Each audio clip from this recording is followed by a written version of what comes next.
Hello watch lovers, welcome back to the channel. My name is Stian and today we have this let's just say old Omega Seamaster on the bench. Some of you might remember this dial especially from a quiz I had on the channel a few months back asking whether we should redial it or not. The consensus was pretty clear that we should redial it. But one thing I didn't tell you when I posted that quiz is that this dial was actually already redialed. And that's probably the reason it flaked off as badly as it did.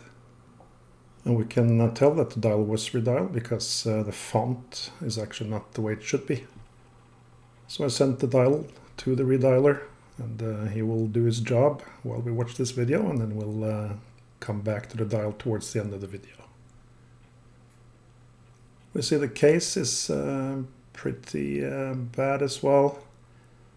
This is a case with a gazillion facets, so it's very difficult to do a lot about it without proper jigs and stuff. We will try to make it a little bit better, and we'll have to get like probably 2 gallons or 10 liters of polywatch for this crystal, or maybe it's better just to get a new one. So let's get to work. The movement is the Omega 552, which was common in these models. It is an automatic movement, but it does not have any other complications, so no date, no weekday and so forth. And it's also not chronometer rated, but we will see on the balance that this movement was adjusted. The 550 family, a very successful family of movements for Omega. Maybe the most famous ones being the 564, 565 and so forth. By the way, on the underside of the balance here we see these little marks. Those are basically holes of metal removed in the poising process of the balance. So this watch has been adjusted. This little spring here is to put a little bit of tension on the seconds pinion here. The reason it's at the seconds pinion is the last wheel, if you will, in the train. So there's nothing to, let's say, hold it back on the other end. And that means that it might stutter. So to keep the seconds hand from stuttering, this tension spring is then placed on top. And it of course also needs to put, let's say, the right amount of tension on the seconds pinion. It's a relatively straightforward movement otherwise. Very well made, solid bridges. And here we see quite a lot of dirt there. That's all right. That's why it's on the bench. Over on the dial side, we're going to take off the cannon pinion. And that then releases the center wheel. And we see there's quite a lot of old glue actually here. So someone either, I don't know, lost the dial screws or decided it wasn't worth trying to find new ones and just glued the dial to the main plate instead, which isn't very good practice. This is a monocoque case, meaning that there is no case back. That also means that we have to have a split stem so that we can basically take half of the stem out, and then we can use some compressed air to blow into the tube for the stem, and that will then force the crystal off. This is the automatic module. What it does is to take the rotation of the rotor and translate that into one-way movement of that wheel we're taking off here, which then winds up the barrel. It's a good construction. That reversal wheel sometimes gets worn and you have to basically change it. The barrel on this one was very tight, but we do manage to get it off. I got a question from a concerned citizen when taking the mainspring out of the barrel, if it's not a bit risky to do that close to all those tiny parts. Yes, it is, which is why I basically withdraw once it comes a little bit out of the barrel. Then the risk should be quite small. But it is a good point, so make sure you don't let that mainspring whip out and basically scatter all those tiny parts. I want to take this opportunity as well to thank my YouTube and Patreon members. We're over 100 people now. It's very nice to see. We have a nice membership community on Discord where we discuss everything and help each other. Members also get access to unique videos for members on various topics, how to do things, tips and tricks, that kind of thing. And also extended versions, more technical, of these videos. So if you're interested, check out the join button below or Patreon on this URL. We're going to then clean the case and bezel in ultrasonic.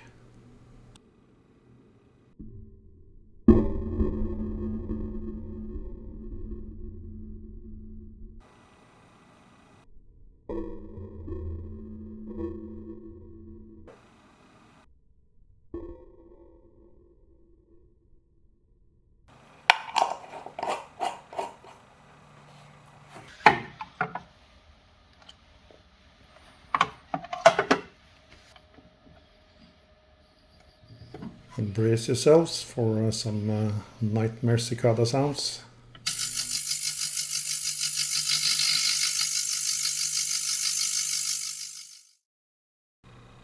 So we got the movement back from the cleaning machine. So we're going to first try to remove some of this old glue. I'm afraid we will not be able to take all of it away without damaging either the coating or the actual finish of the movement plate. But some of it will come off with some acetone and a little bit of pegwood.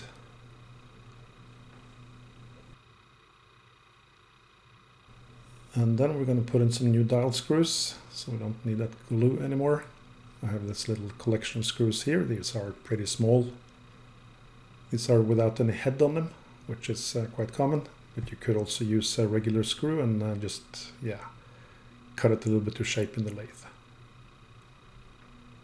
So let's then turn to the escapement and the shock settings. I did put these parts through an Epilam bath. So they are treated with that, and then we put a little bit of oil in the middle of the capstone here. And then we're going to try to put them in the balance and see if it oscillates freely. Now these are of course pretty small parts. I don't use a microscope for doing this, but I do use an eyeglass. I must say I'm starting to feel that the years are sort of catching up to me in that aspect. And yeah, you start thinking about health and life a little bit more.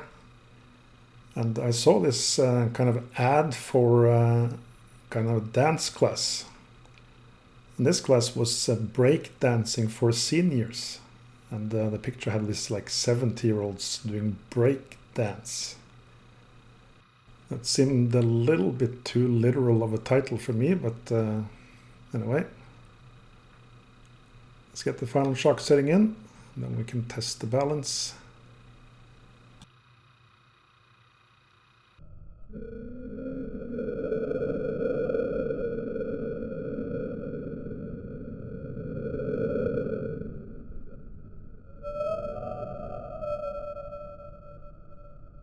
And that looks all right.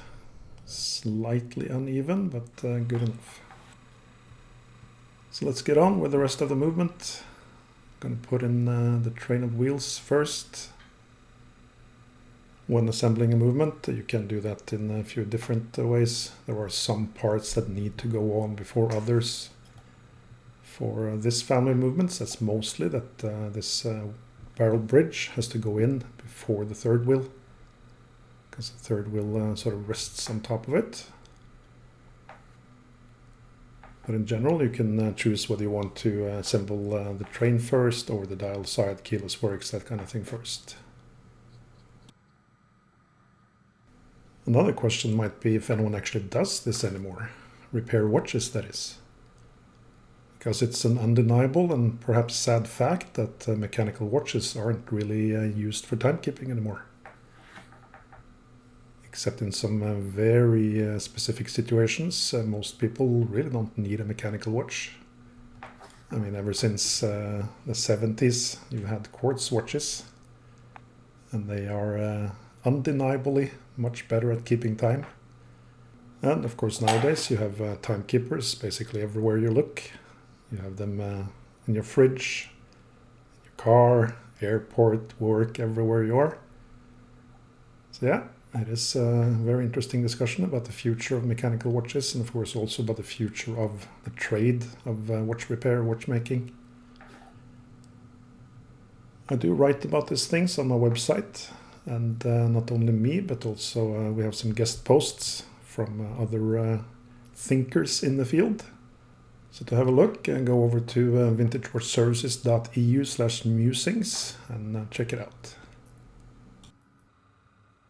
So we're putting on the winding works. So this is the crown wheel. The crown wheel is the one that you basically interact with the crown on the watch. So when you turn the crown, then you basically turn that wheel, which then winds the ratchet wheel on the left side of it. Getting over to the dial side again, we're going to put on the cannon pinion. That is what helps transfer the power from the train side to the dial side so that the hands move. But we also need to have a way to actually set the hands if the time is off or if the watch hasn't run for a while. And that's what these parts here help us do. This is the keyless works.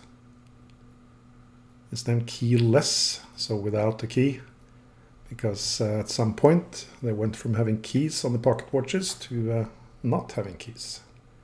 So that was a pretty big breakthrough, and definitely got it much more convenient to set the time and also wind your watches. And speaking of convenience, when I was young we used to basically always buy these frozen pizzas. Very easy, convenient food. And one time in Norway we did go together, a few guys, on this little ski trip during winter. And basically every time we did, we always bought like 10-15 frozen pizzas and just ate that for the whole week. For this specific trip I'm talking about now, we had rented this little apartment. And well, I must admit it was my fault. I took a cursory glance in the kitchen. I just saw that there was a cooktop and some space underneath it. Didn't really reflect on that, and we went and bought some 20 frozen pizzas. Came back and it turned out that that space under the cooking top was just storage. So there was no oven in there. So for a whole week we ate pizza made in the frying pan. So basically cooked it on one side and then turned it, melted the cheese and whatever, and ate it. Good times. So now that I have kids of my own, it's one of the things I try to teach them, how to properly cook frozen pizza in a frying pan. Survival skills 102. Alright, so with the pallet fork in place, we can then lubricate the stones. Put a little tiny bit of oil on the exit pallet. So I put a little bit too much on it there, so I basically took it off again. And then we do that a few times, so we distribute that oil over all the teeth.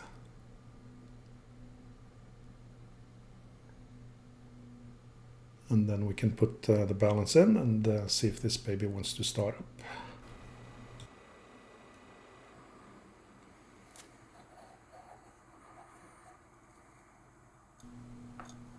And that's nice to see. That's one of the biggest fears watchmakers have, that the watch will not start up after putting a lot of effort into trying to service or fix it. Let's then oil all the different pivots, and then we can put the watch on the time grapher.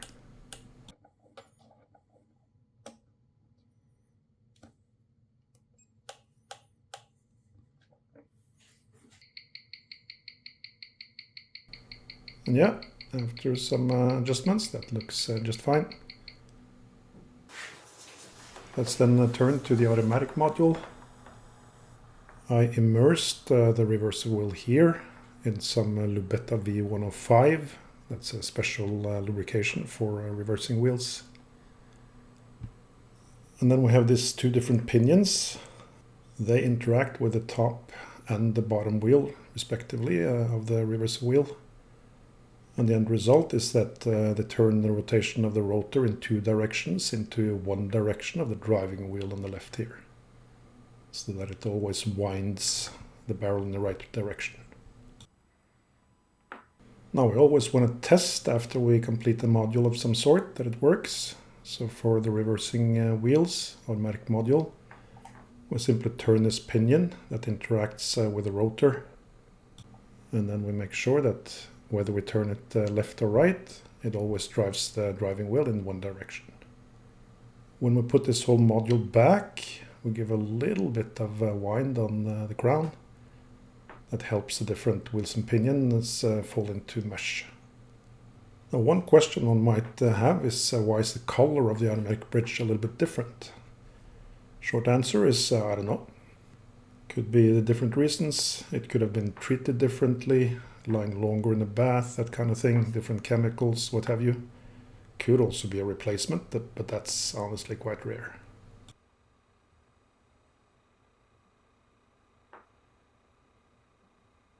Alright, so the dial then.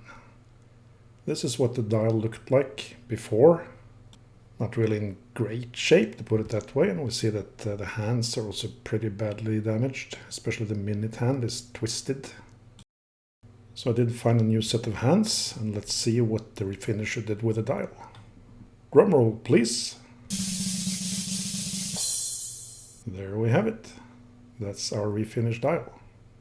With the proper font and saying Seamaster as it should. This is actually a Seamaster reference.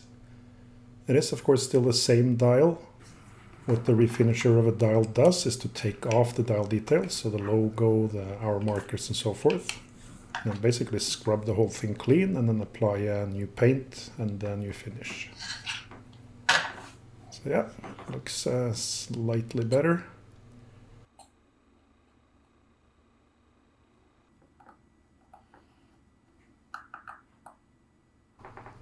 These hands are, well, they were sold as new. They look not entirely new, but almost, so that's still good.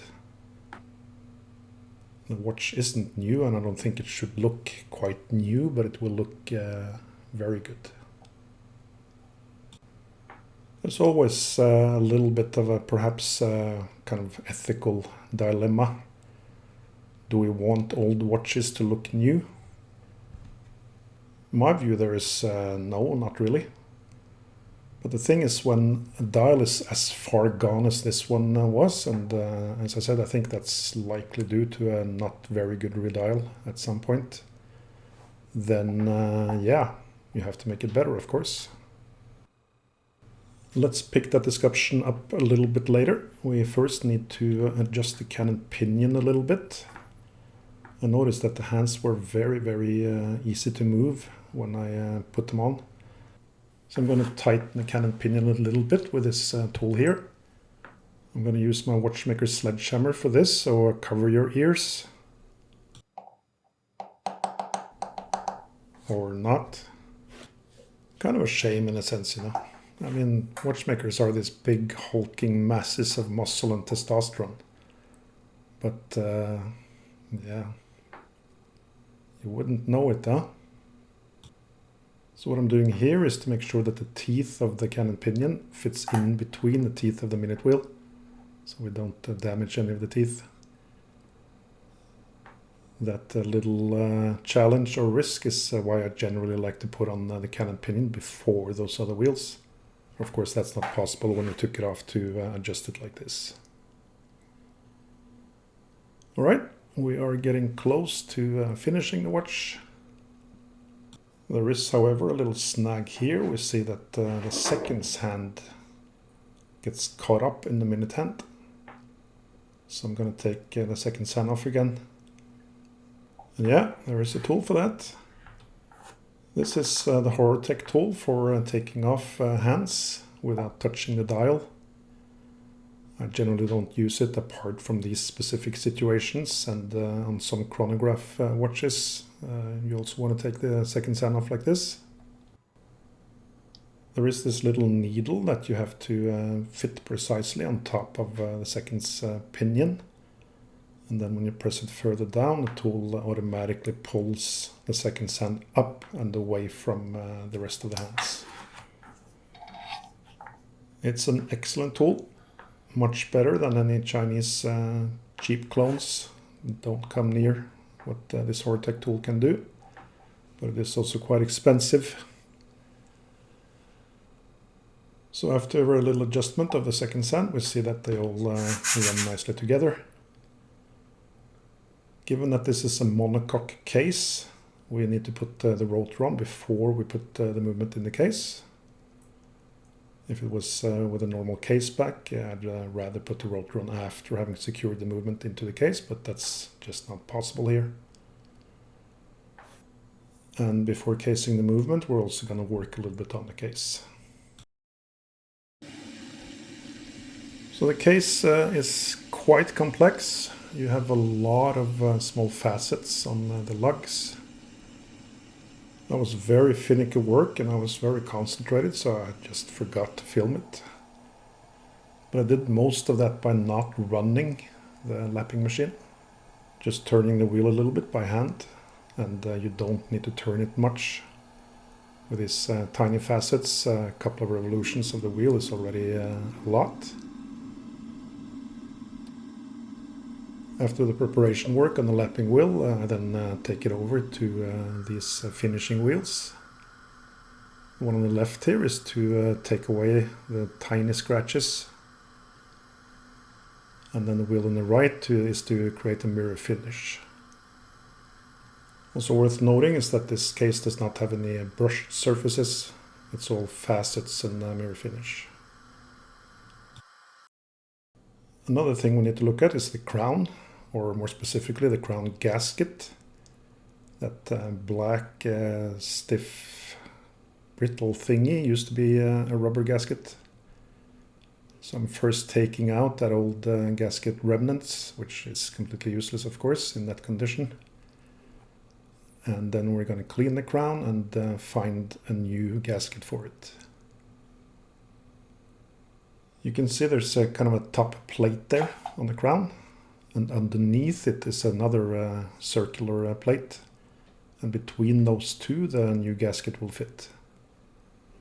So we need to find a gasket that is not too thick, not too wide, and then also that it fits onto the crown tube, of course. So after having found a suitable gasket, we gently press it in place. We generally don't want to use sharp things on the gaskets, because any cuts or marks will make it much more prone to degradation and also less effective. Alright, time to put everything together. In the case we have this bronze ring. There's a couple of cutouts that fit aligned with those two clasps or clamps that are then screwed to the movement. And then by sliding the bronze ring we lock the movement in place. This split stem then has a female and a male end that we then press together, and then they stay adequately tight. The last thing to do then is put on the new crystal and the bezel. And there we are. Let's see then if we notice any difference.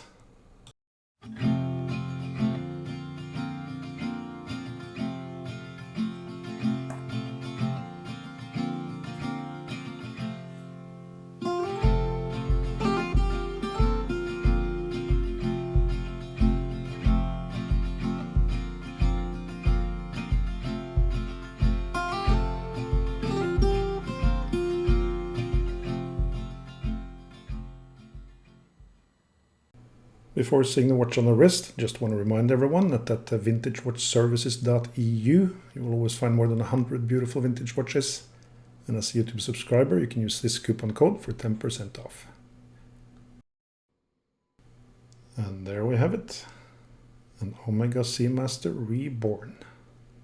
I hope Manoj and his father will be very happy with the watch. And I hope you as a viewer enjoyed the video. If you did, then do click like and subscribe. I'll be back with another video shortly. Until then,